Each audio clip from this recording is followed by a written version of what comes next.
Hi, this is Z, and you're listening to my podcast, Let Me Clear My Throat.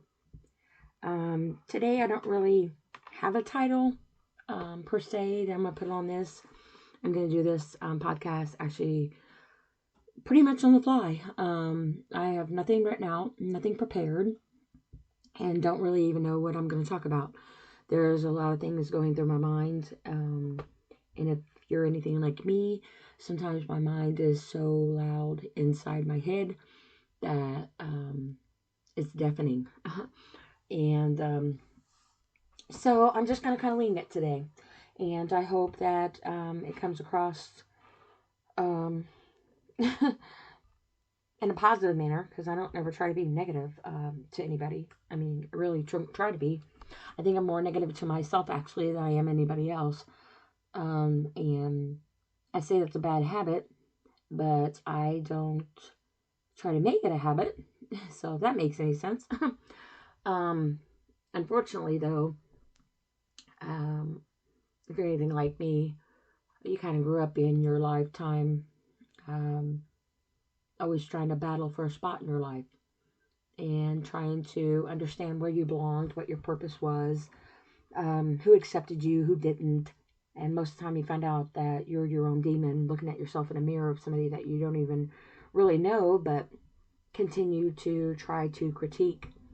And they say you're not supposed to judge anybody, but unfortunately, we are the biggest judgment people um, on ourselves, and we are our biggest demons and our biggest allies, and we forget to be our own best friends. And I think a lot of that stems from society, our atmospheres, the way we handle things, traumas we've been through, um, the strength of our family and our loved ones that are given to us, but also to the weaknesses. And I find that a lot of my strengths have been a lot of weaknesses that I have tried to overcome in my life and try not to repeat. Unfortunately, I've made a lot of bad decisions in my life, and it has traumatized other people, not purposely, but unfortunately, it has brought more trauma um, in their hearts and their minds and their lives. And also, I've made a lot of, I guess, enemies, people that don't care for me much. Um, Probably most of those are actually my relatives. um, and I laugh, but that's really kind of true. It is true, actually. Um, and that's sad. I look at a lot of families and I see all these pictures that people post of, you know, wearing like outfits or getting together and doing family oriented things, and dressing alike, or doing little skit songs together, or even TikToks together, or whatever it is. And I never really had that with anybody. I mean, I tried to do it with my kids um, the best I could when I could. Unfortunately, I was a single mother most of my life. Um, I mean, I was always a single mother, I guess. Whether I was married or not, I was a single mother. Raising my kids. I got young when I was young. I got young when I was married. Got married when I was young. And pretty much grew up with my kids. And I'm still trying to grow up. And, I've made a lot of choices that, I thought were good in the best interest of my children and myself. And, back in the beginning of everything, I overcame a lot of tragedy and abuse and abandonment and neglect and a lot of things. And I started out on my own. I was 17. 4 days after my 17th birthday, I got married. And I had my first child at 17. A couple months after I got married. And 2 years later, I had my oldest daughter. And then divorced my first husband. Very abusive relationship there. A lot of trauma. But I also had a lot of trauma in my childhood. And a tremendous amount of trauma in my childhood. And I kind of went through this phase where I don't want to say I was a male basher, but I just I didn't want a relationship per se. Or I took care of myself, and I mean I've always taken care of myself, but um, I don't really know how to explain it. I just didn't take no shit off no guy. um, and they'd come up and talk to me or whatever, and I don't know, I just shoot them down every time, and whatever. And safe relationships were safe for me, I guess, whatever that means. Um, but anyway, I'm rambling. But I ended up having my third child when I was 29.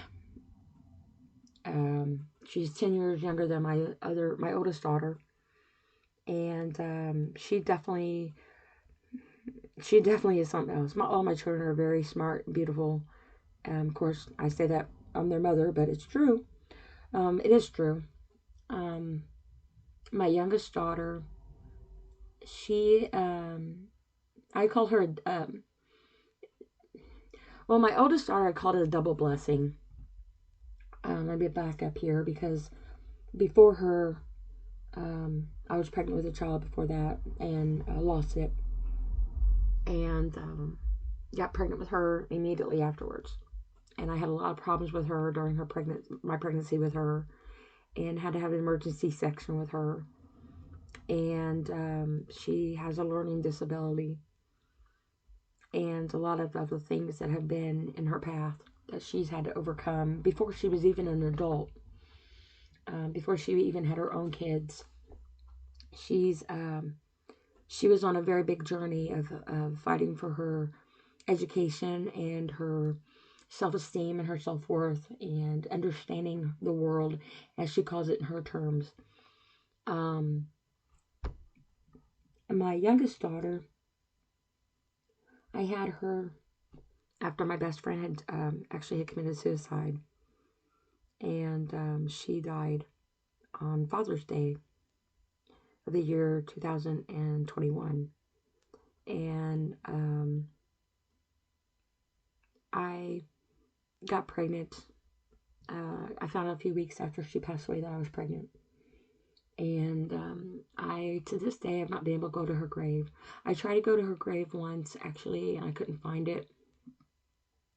And I ended up not going back. I would like to go someday, but I haven't managed to be able to do that yet. But when I found out about my daughter a couple weeks or so afterwards, and she truly brought life back into me, more ways than one. And she's such a beautiful young woman. She really is, and a wonderful mother. And I'm very blessed in my life. Even though I've been through a lot of tragedies, I've talked about some things in my other podcast. I currently right now take care of my mother. And my stepdad, I call him my dad now. I guess I call him more my dad now than I did when he was alive, because I called him by his name when he was here. This is kind of hard to explain to people, because I feel like when you say, oh, my stepdad or my stepmom or my stepbrother or my stepsister or whatever, that it belittles their title on their importance to you. And that, oh, it's just a step, so it's not as big of a deal as if it was the original. And that's not true. That's really not true. My stepdad was my dad. He's been in my life since I was like 7 or 8 years old. Actually, 8 years old, I believe. And I miss him terribly. I miss him terribly. And my biological dad is alive. I don't have a relationship with him. I don't have any, I wouldn't be rude to him and mean to him. I never have been, actually, but my dad passed away. And he was my stepdad, but he was my dad. And I have a hard time dealing with it. I pushed it away a lot. because I am taking care of my mom. And I used to go out to my trailer out back, my camper, rather, my camper. My mom lives in the country, and I have a camper, 27-foot camper. So it's kind of like a mini trailer. And I would go out there to put my feelings when I would have a breakdown and I start crying. And sometimes I'd cry so hard, I don't even honestly know how I stopped. Um, and eventually it got to the point where my camper was full of tear soaked walls. And it's very hard to explain when you're grieving. Grief is to me, there are people that are sad and there are people that grieve. And I feel like the difference between the two are when someone passes away or something bad happens, and you may know the person or you may not. It makes you sad. It's a sad situation. It's very heartbreaking. It can even make you cry, and there's nothing wrong with that. Um, and then there's grief. And I don't even think grief is a word that should describe that feeling. I don't even know if there is a word strong enough for that level of feeling. And there's all kinds of different levels of grief, in my opinion, that I've experienced. And I think a lot of it depends on the impact of how much it's impacted your life and traumatized you, but also how much of a loss you feel. Grief is basically love that has nowhere to go. And it's just it's overwhelming. And it can literally be the death of someone. It really can. And I mean it has been. And people might not understand that level of grief. They might get it confused with sadness. Um, I don't wish that level on anybody. I really don't.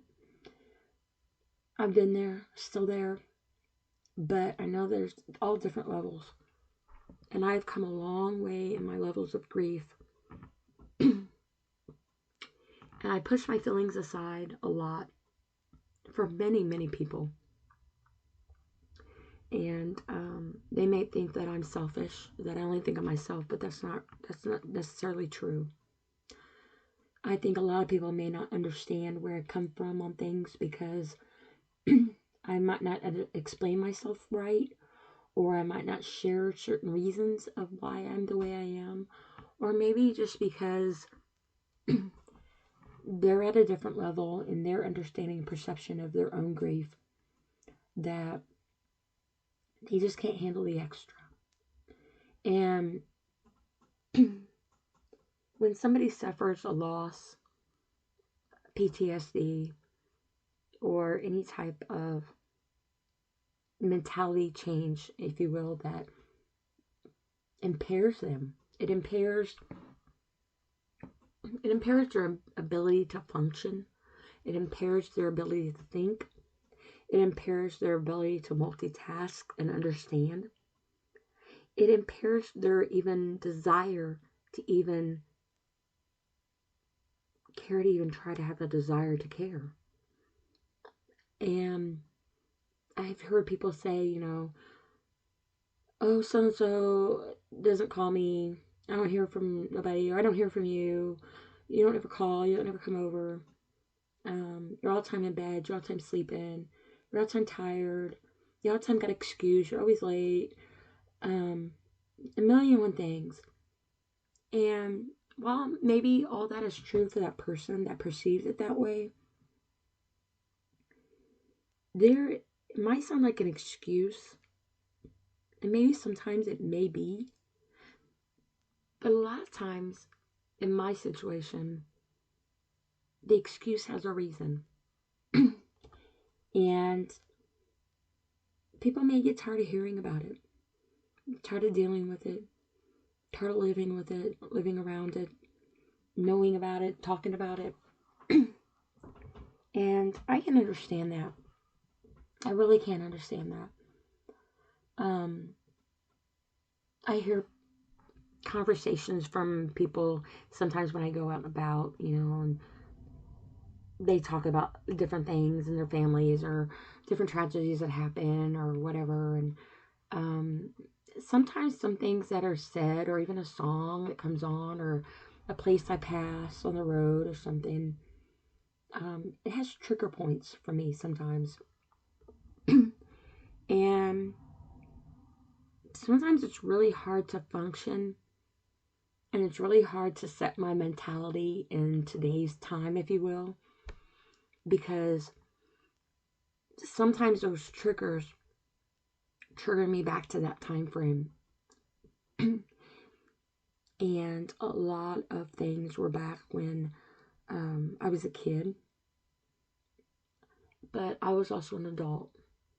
And sometimes our families have their own triggers, and their triggers cause triggers on us. And it's really hard to understand, to handle somebody else's triggers when you can't relate to them.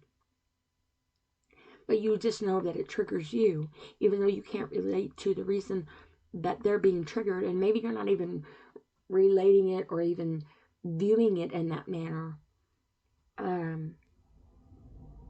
But you have to carry the responsibility, the burden, the heartache, the stories, the memories, or even the moment, if you will, based off something else that somebody else is going through or not going through or dealing with or triggering, or you may not even know.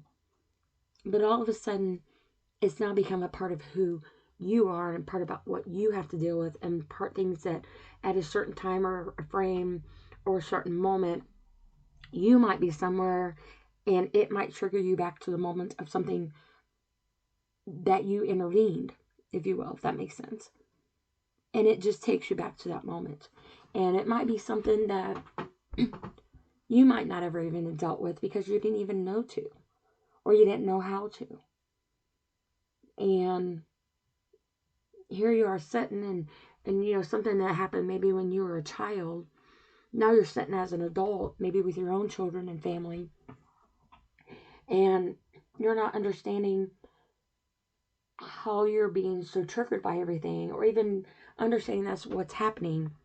But all of a sudden you got all these emotions that are just coming everywhere in your mind, and you just don't know how to file them away or put them in categories, or maybe not even know how to comprehend what it is that you're even thinking.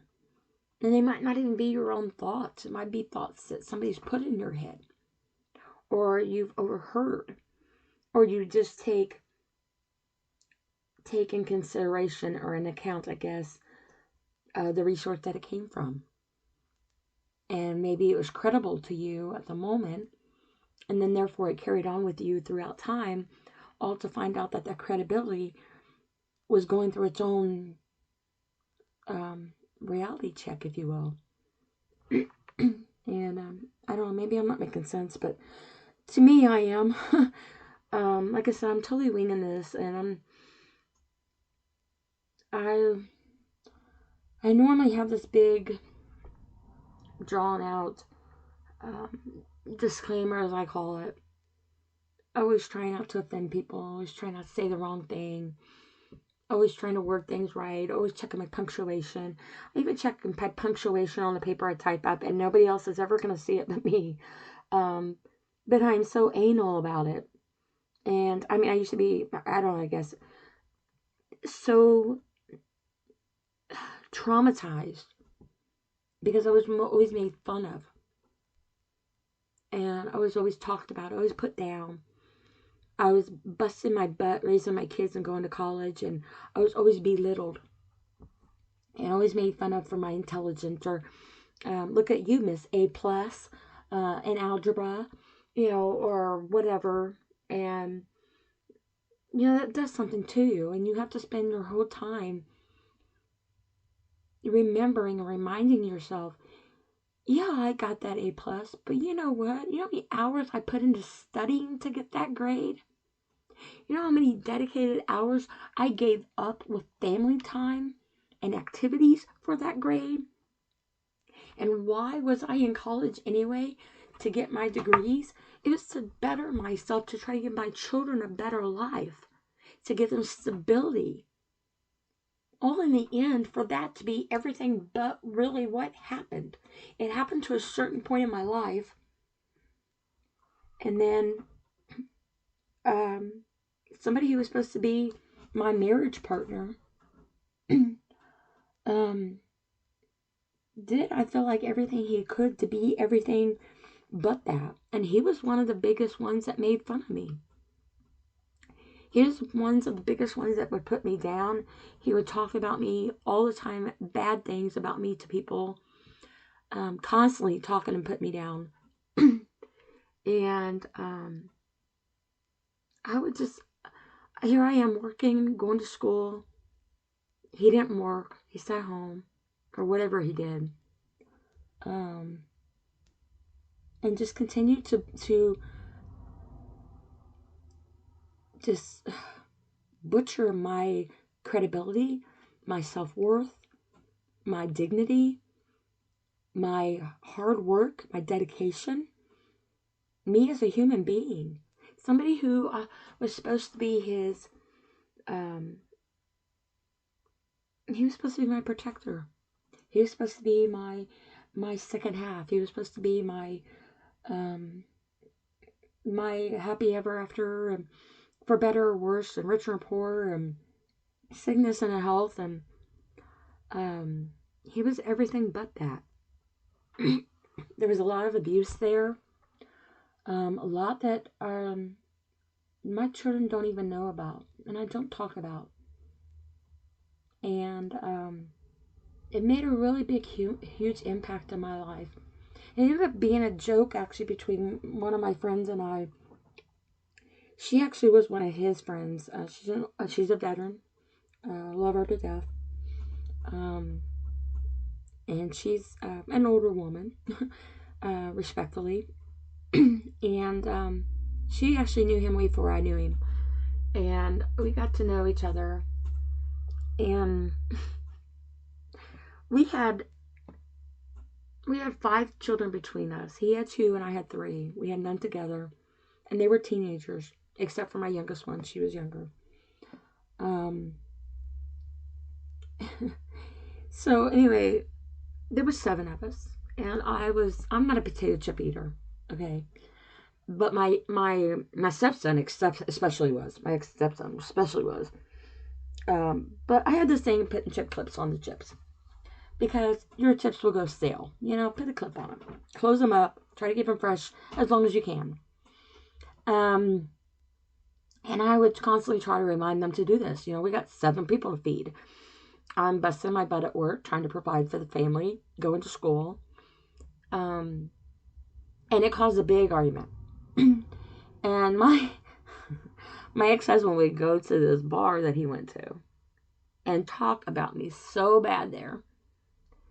And my friend would tell me stories about how he would come in there, because she was a cook there, and how he was going to divorce me over the chip clips.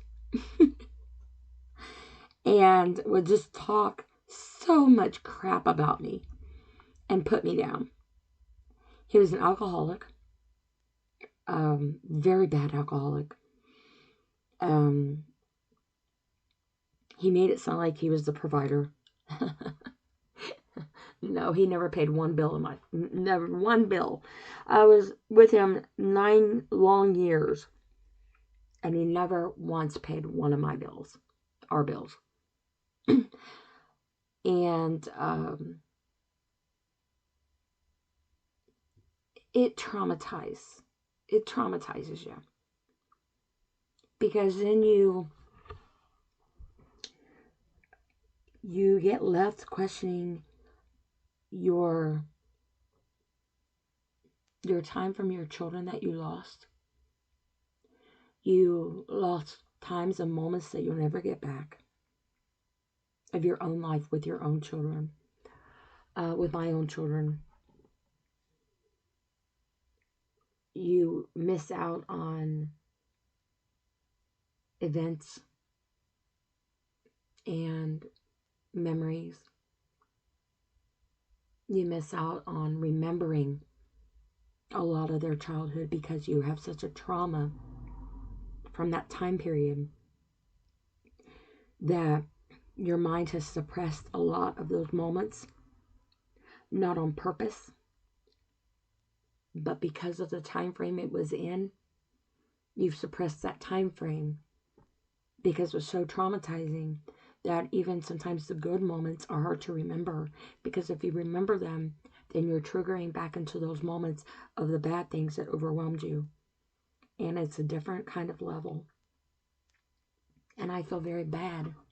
I don't even think bad's a word for it. I feel ashamed because there's a lot of my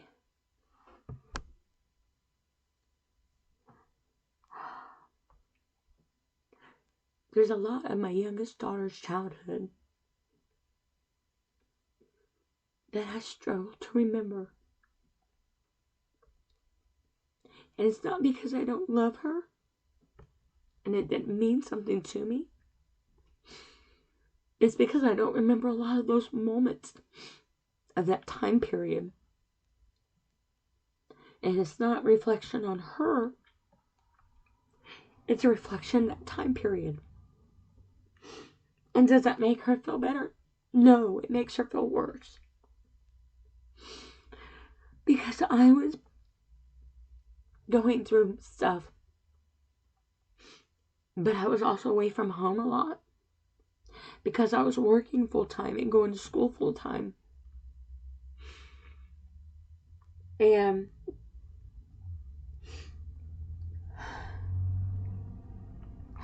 I missed out on a lot. And what I did miss out on, I hold on to remember. Her cute little sayings and stuff. You know, like, she came up to me one time and she said, "Mommy, you remember when you were pregnant with me? And I used to move around a lot and kick you all the time." And I said, "Yeah, I remember." She paused for a second. She goes, "I'm really sorry for that."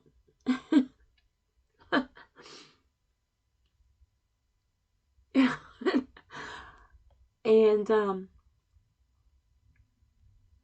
that's a treasured memory that I hold on to with her. And I have moments with my other two children, but moments with them are different. She used to get upset at me, my youngest daughter, because I could tell more stories about my other two children of them growing up than I could her. And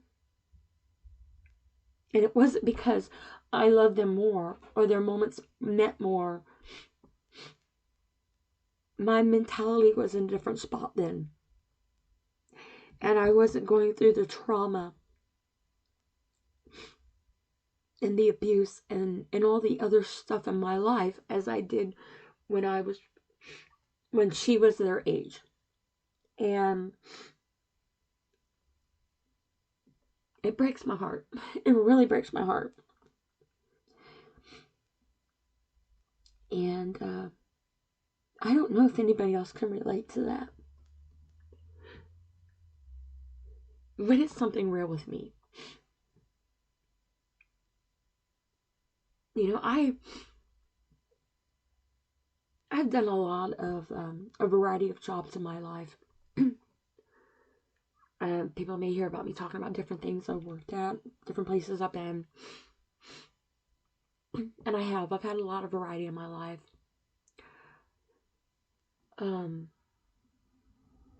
Sometimes, though, when you find a job, the job interview needs to be both ways, honestly. It really does.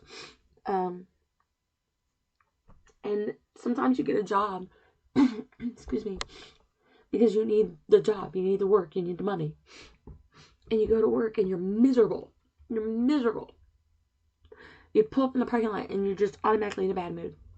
And as soon as you pull out of the parking lot, you're happy and you're bebopping all the way home. Excuse me. And you get to the point sometimes where you are so dedicated to your job and you give it all you got and you're almost married to your job. But you're dispensable. And but you might also find out that this job just really isn't compatible with you or what you're looking for, or it wasn't what they made you perceive it was. They misrepresented what they were offering, or all the promises they offered or said they had, and you work in there and you find out the opposite. Like, I used to clean crime scenes for a living, and I loved my job. Loved my job.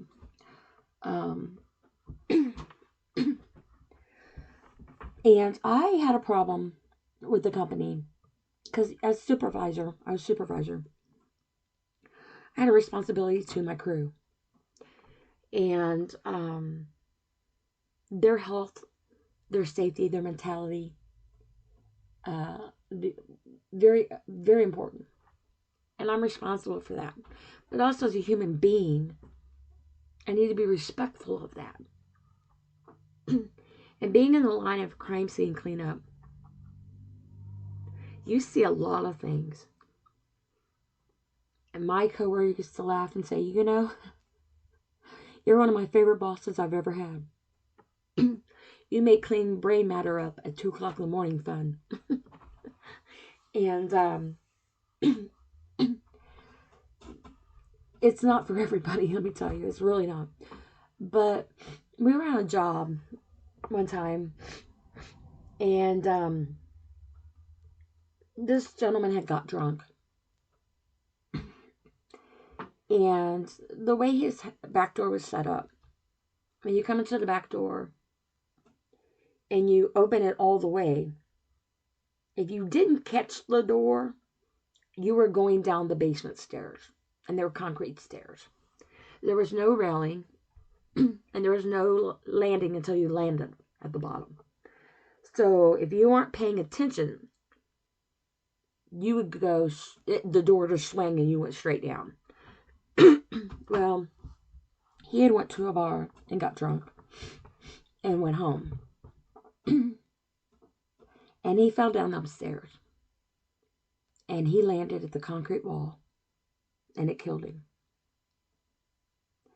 Now, in his basement was a very, it was not a finished basement. It was very moldy. A lot of mold. Very dangerous to breathe. We had the blue Tyvek bunny suits, we call them. The respirators on our faces. Double gloved. Depending on the power tools we use and our other stuff, we had gloves on top of our double gloves. Sometimes we had knee pads, certain kinds of knee pads, because we had to throw them away. Had certain machines, specialized HEPA fans, ventilation, set up zoning, had our bio boxes. Very familiar with cross contaminations. Even had a certain way we cleaned the objects that we cleaned. We had a certain way we cleaned them. We did our towels and our cleaning supplies a certain way. Very meticulous. Very detailed. Very necessary. And for a reason. And we were always taught, If in doubt, throw it out. And but also to treat everything as a biohazard until it's confirmed not to. That's not always the easiest thing to do. Excuse me. We changed our suits every couple hours because they were porous and they did soak up blood and fluids and stuff. In the summertime, it was excruciatingly hot, beyond words. And wearing that respirator, we had to do endurance testing before we could even get the job. We had to wear full suits, geared up, do endurance testing, wear a heart monitor, do a breath. We had to breathe in this machine to make sure our lungs were strong enough and be able to hold a certain level of oxygen. Wearing the respirators, you had to make sure that you could. Anyway, this particular job, well, in the place I worked at, not all places are the same. They're not all qualified for certain things. Excuse me. And one thing that we were not qualified in was cleaning up mold. That was a whole different level of respirator. We didn't have the filters on our respirators equipped for the mold, nor were we trained on how to handle mold in our line of work because we dealt with crime scenes. We didn't deal with mold, which you would think they'd be the same, but they're not. Even hoarding and stuff, it's a different ball game.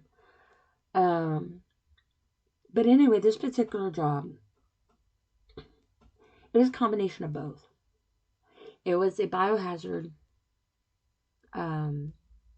Obviously, it was a death, bodily fluids, and spatter. A lot of people call it splatter, but it's called spatter with a P. We did anyway in terms. And so my crew was cleaning up. We were all cleaning up. It was very hot. So hot. It was the summer. And of course, I'd give them breaks to get their water, get hydrated. And every time you would come out of the zone, one would come in, one would go out. And to try to keep the rotation going. And when you would go out, you had to resuit. And so we got it cleaned up to the part that it ended at the bottom of the stairs where the mold began. And there's still bodily fluid there because that's where he landed. That was his brain matter and dirt matter and all that. And I had already talked to our headquarters ahead of time about the situation with the mold and how we were not equipped to handle the mold. So how do we handle when the biohazard cross-contaminates into the mold?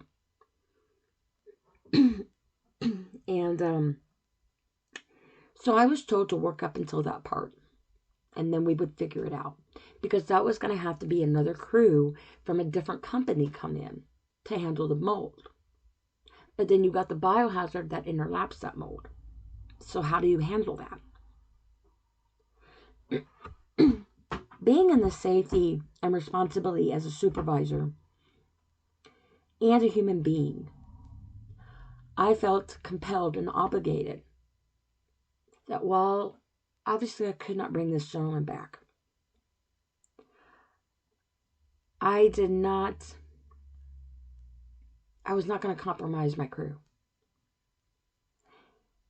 And I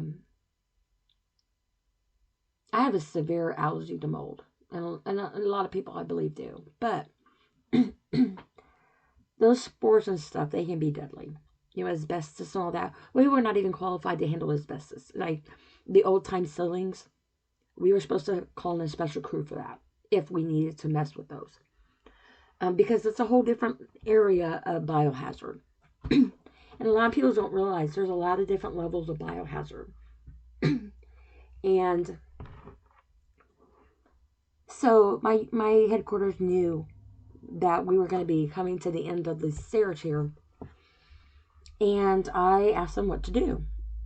All we had left to do, because we did everything, was just one spot. It was just one spot on the floor. Now, some people probably think clean up that spot. I mean, it's just one spot. No. There's a fine line of what you cross and what you don't. Because for one, you cross that line with your work. That teaches you not to go to that level. But then you go over that level and do it anyway.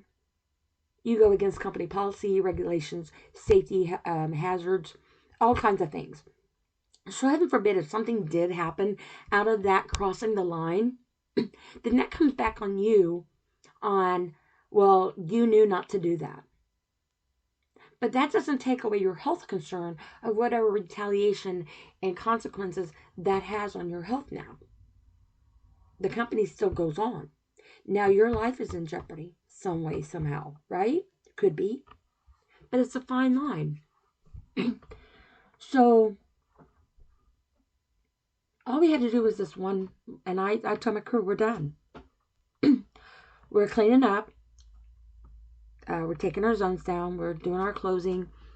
Headquarters had informed me that they were having a different company come in to take care of that last bid the next day.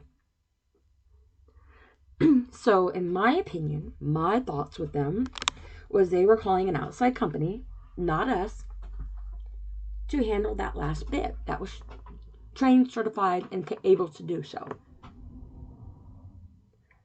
So, my crew cleans up, and I'm content with that. Because I was not going to put my crew in jeopardy. It wasn't. I was not comfortable with that.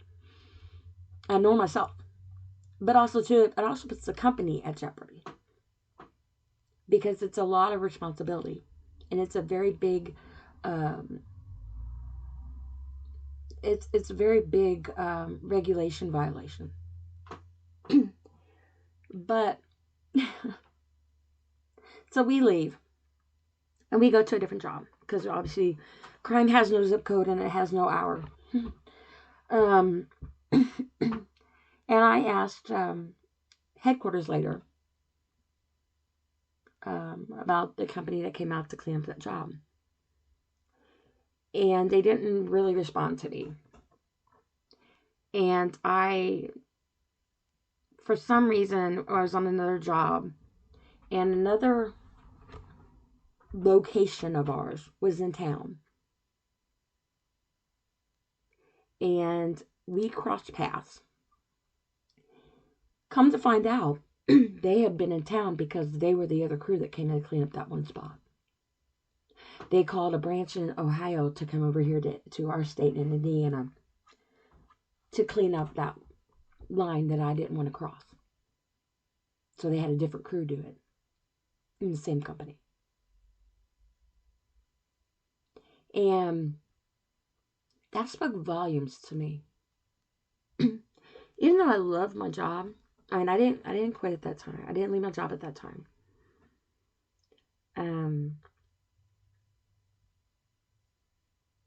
It spoke volumes to me on the type of character of the CM that I was working for on that job. And it just goes to show that you can love your job. You can give it your all and you can do the right things. But that doesn't always necessarily mean that that's where you're going to stay. Because life has other plans sometimes. And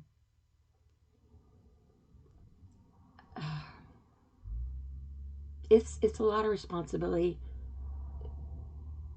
to be your own advocate, if you will.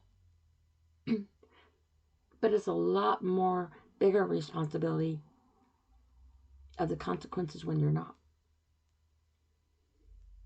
And that's hard to do sometimes. Because you're damned if you do and damned if you don't. in a lot of ways. And I used to always say, I still say it actually, you're never going to please everybody in this world. You're not. It's not possible. Somebody is going to be mad, somebody's going to be offended, somebody's going to say something different, somebody's going to say something wrong about whatever it is, and you're not going to please everybody. And they say, well, please yourself. How can you do that when you're your biggest critic? How can you please yourself when you are too busy putting yourself down and not even realizing you're doing it? You know how many times I have stood in front of my mirror? Of course you don't know. How many times I've stood in front of my mirror and yelled at myself, cussed myself out, degraded myself, told myself I was worthless, nobody would want me, I'm this, I'm that, all kinds of things. I even told myself I wanted to die. I'd even told myself to kill myself. And it wasn't because I wanted to. It's just because I didn't know what else to do to make the pain stop. And in my crime scene days, I've cleaned some scenes up with some children. And it puts a lot into perspective. I was going through a really hard time at that time frame. That's when my grandson was killed. And I used to tell people I love cleaning crime scenes. It's very therapeutic for me. And they look at me funny, like, how is that therapeutic? Because when somebody is dealing with their most horrific, tragic times of their life, I was able to take a little bit of that burden off of them, that little bit of that pain. They didn't have to go in there and wonder how they were going to clean up their loved one's spattered brain all over the complete house. I took care of it. My crew took care of it. I talked to them. I consoled with them. I sympathized with them. I've gotten many, many hugs. Many, many thank yous. Because in my life, what I was going through in my tragedy, being away from my children, going through the death of my grandson,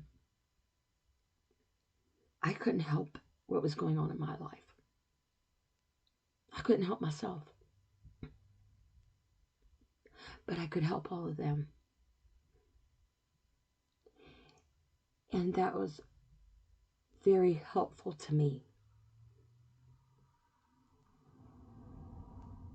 Because even in the most horrific tragedy, something good was able to happen. Even if just a moment. It was a moment that family took a moment to be able to get their breath. To be able to get their bearings, if you will. That moment could have been the very big difference they needed to be able to have their next moment. And all the many times in my life, I have struggled with my moments. I have never been in a more heartbreaking, devastating point in my life than I ever have been.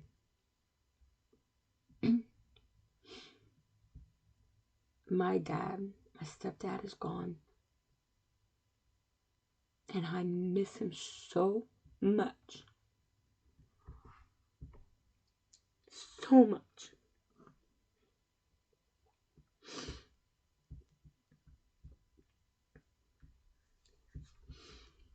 My mom is ill, bedridden, blind.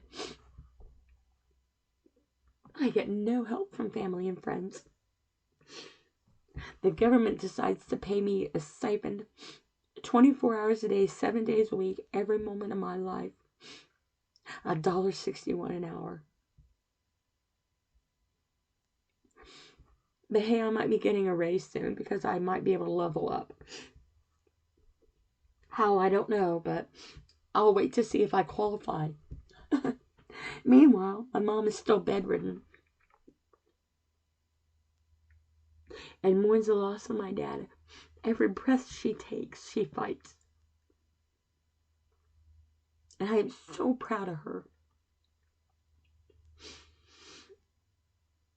Because while I'm not mourning the loss of a husband,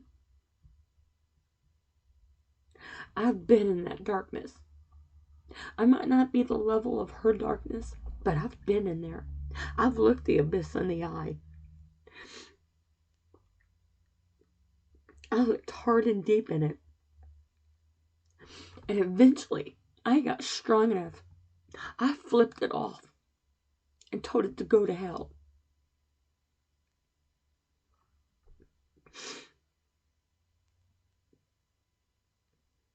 When my stepdad died,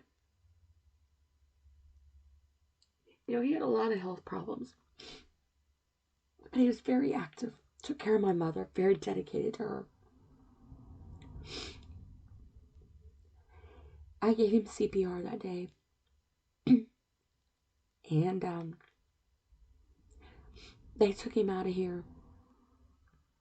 They worked really hard on him. 45 minutes they worked on him.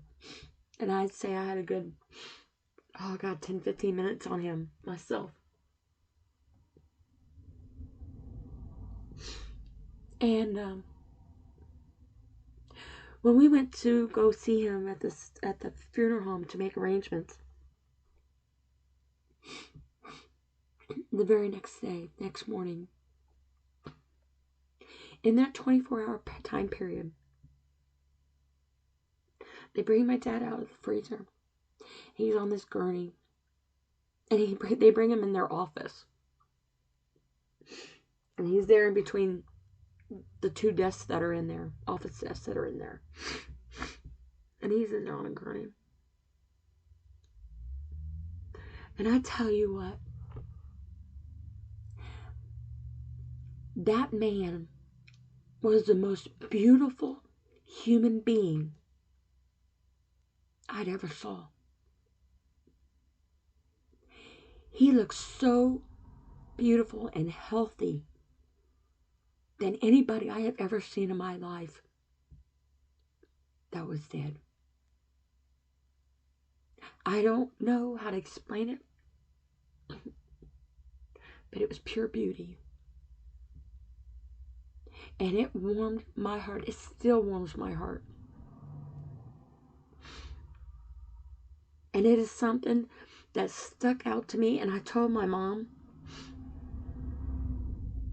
because my mom's blind, she couldn't see. And we went to the funeral. Almost everybody in there commented on how beautiful and wonderful he looked. There was a glow about him. And I've been to a lot of funerals in my life. A lot. I remember the first one I went to was my great-grandmother. She was 104. We had 5 generations 3 times in my family of the girls. And I pray my mom lives a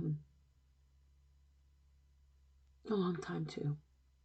But I hope that my mom finds a way to actually have a life. The holidays are coming up. And I understand where she's at on not wanting family over, and it's just going to be me and her. She doesn't want nobody over. She want no gathering.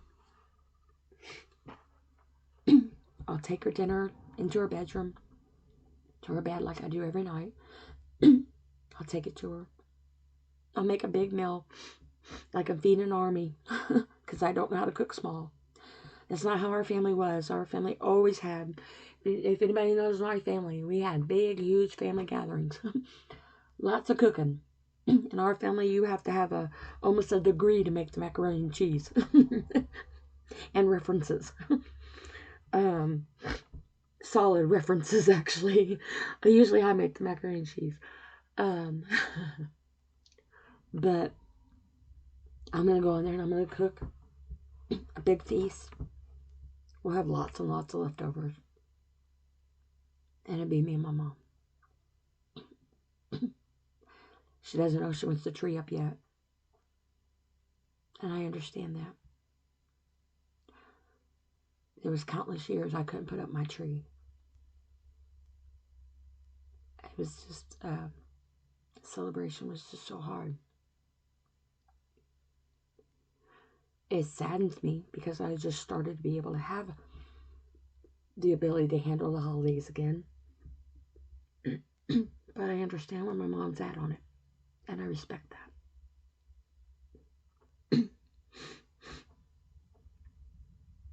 Doesn't mean I don't miss my family, though. I miss my children and my grandchildren terribly. It's unbelievable how much your children and your grandchildren complete you. And they'll never understand that. Because they have their own lives and their own traumas and their own opinions of you as a parent.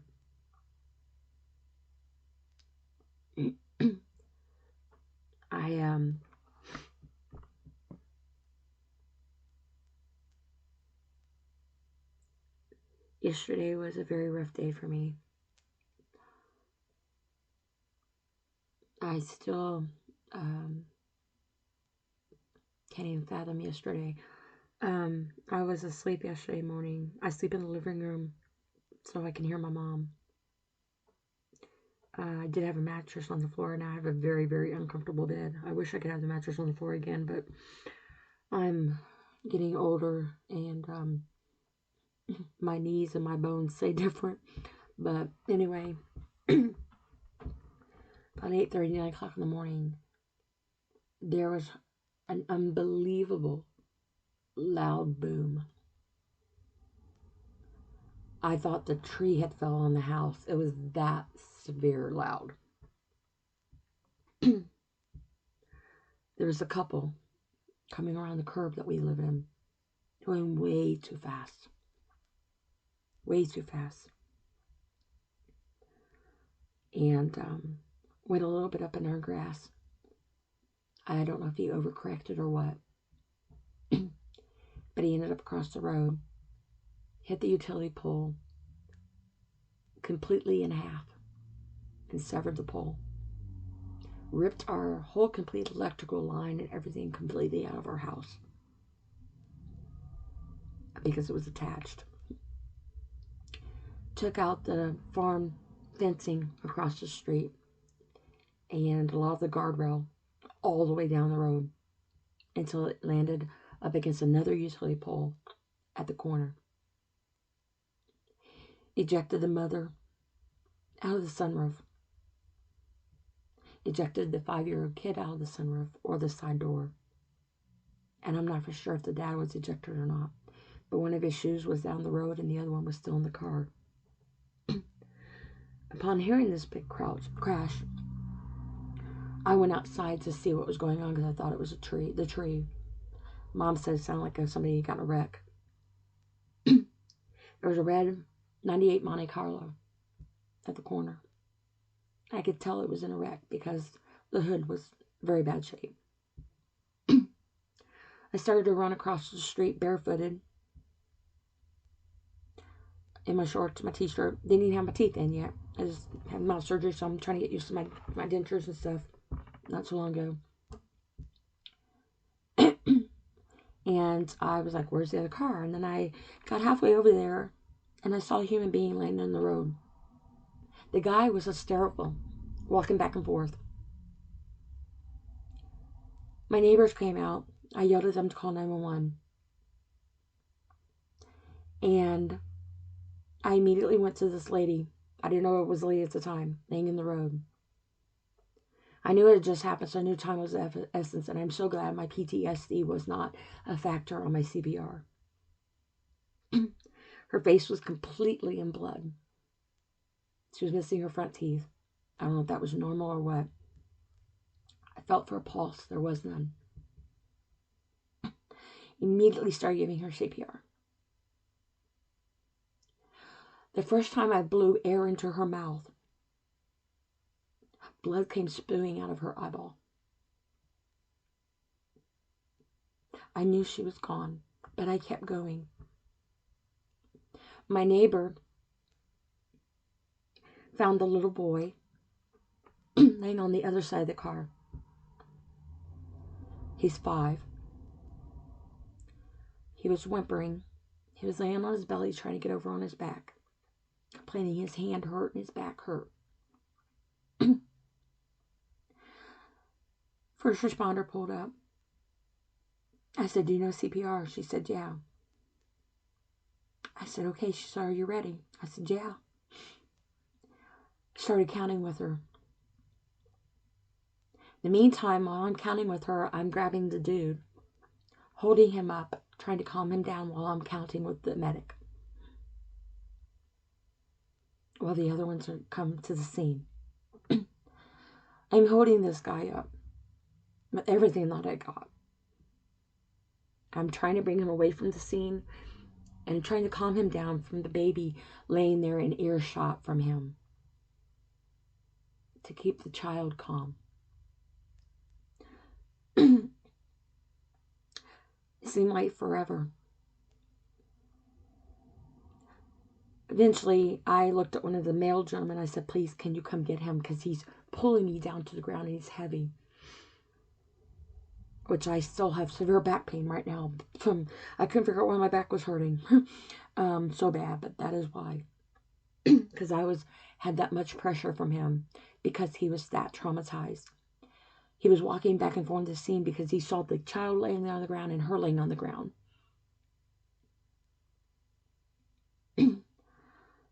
They finally were able to lay him down, take him to a hospital.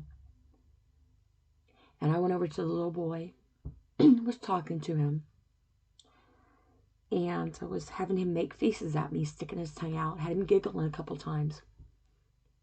I had the medic make faces at him, asked him to anyway. And the little boy was giggling, trying to keep him calm while they're cutting his clothes off of him.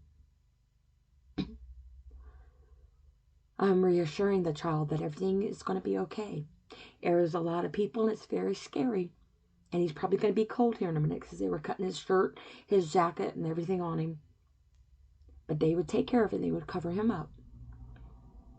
And that he was a strong boy.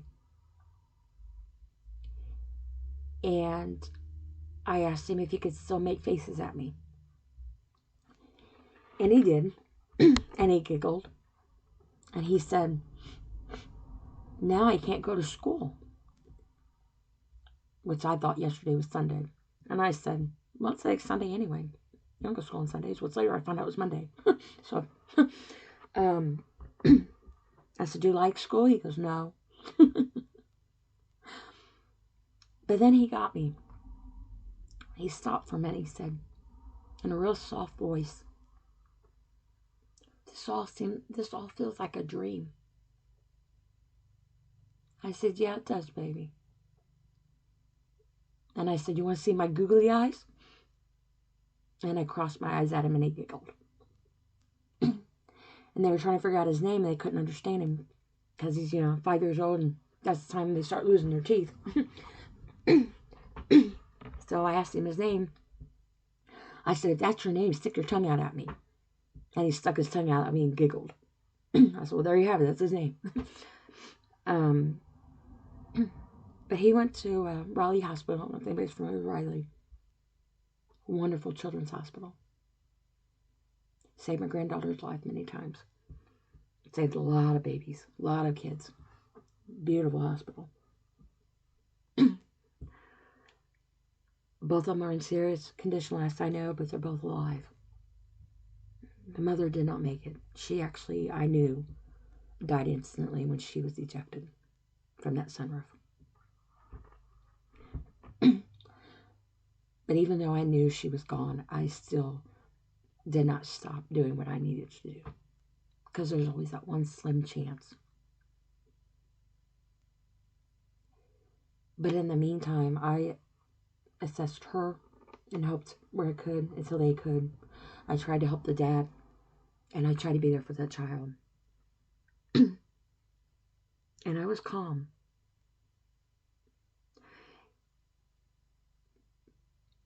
But you know what? I've done a lot of crime scenes in my life. But my hats go off to first responders. Because it's different. It's different. You clean crime scenes, and a lot of times we were trying to figure out the scenario. How did it happen? How old they were? Where it was at? What it was with? Kind of like the board game Clue, if you will. But now when I look out my window, I'm reminded. Split second. Speed. Going around that curb. And I asked him, I said, you took that curb too fast, didn't you? And he goes, yeah, I did. Now that man's going to have to live with that. And my heart breaks for him and the families all involved. There's no winners in that. A little boy lost his mom. A young man in his early 30s now carries a hard, heavy load on him. And a mother is gone. Somebody's daughter is gone. Somebody's something is gone. There's no winners in that. In the meantime, the crews out there are trying to put all the electric back together, trying to get the debris out of the road, trying to do a crime scene. Took up half the street here in a dangerous curb. Got the electric company, got the cable company, you got the flatbeds, you got the ambulance crews, you got the fire trucks, you got the police officers, you got people everywhere.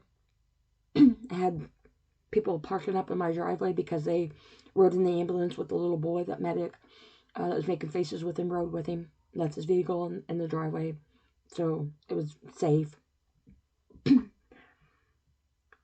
And people had the nerve to get mad that the road was closed.